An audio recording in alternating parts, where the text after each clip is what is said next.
En 2015, on disait de Saint-Nom que c'était la belle endormie. Les championnats du monde nous ont permis de la réveiller. Saint-Nom, un grand tournoi, c'est rendez-vous, c'est indissociable. Ça fait partie de notre histoire et ça fait partie de nos projets, de notre motivation.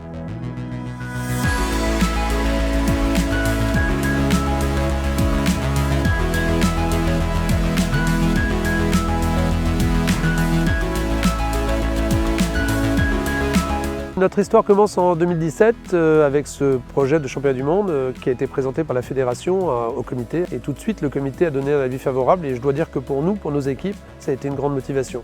C'est un peu ce qui s'est passé pendant 32 ans à Saint-Nom avec le Trophée Lancôme. C'était chaque fois un rendez-vous pour lequel les équipes étaient motivées, les membres étaient impatients. Aujourd'hui, on a revécu ça. Depuis 5 ans maintenant, ça a été prétexte à beaucoup d'aménagements, beaucoup de motivation. Et je dois dire qu'on remercie les membres qui nous encouragent dans tout ça, qui sont fiers de ces rendez-vous, de cet événement. Et je crois que là encore, comme on l'a fait par le passé, on sera présent et on répondra vraiment en conformité à toutes les attentes qu'on peut avoir pour un tel événement.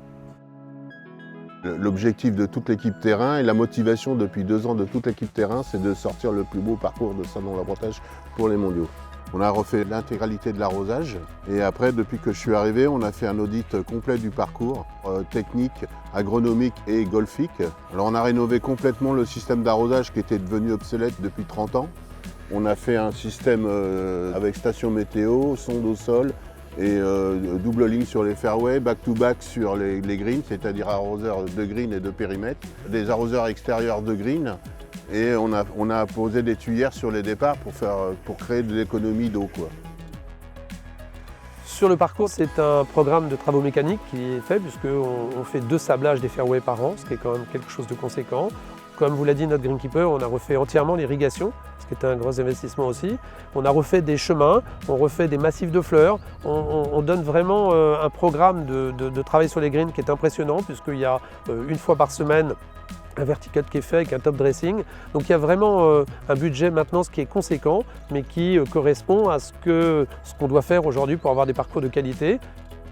On a fait le tour plusieurs soirs de suite avec un joueur professionnel pour savoir comment pouvaient être les retombées de balle sur les fairways, comment allait être le niveau de jeu par rapport à la difficulté du parcours.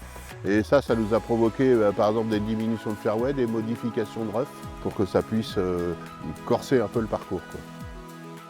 Je crois que ce qui est important dans un club associatif comme le nôtre, c'est qu'à partir du moment où il est performant, cette performance, elle doit être faite au profit des membres. Et chaque fois qu'on peut investir sur quelque chose de qualitatif, quelque chose que les membres remarquent pour leur confort, pour leur plaisir, c'est ça notre vraie philosophie. Donc aujourd'hui, on est un golf performant, géré comme une entreprise dont le bénéfice est au profit de nos membres. Et c'est ça qu'on veut leur montrer en permanence, d'une manière régulière.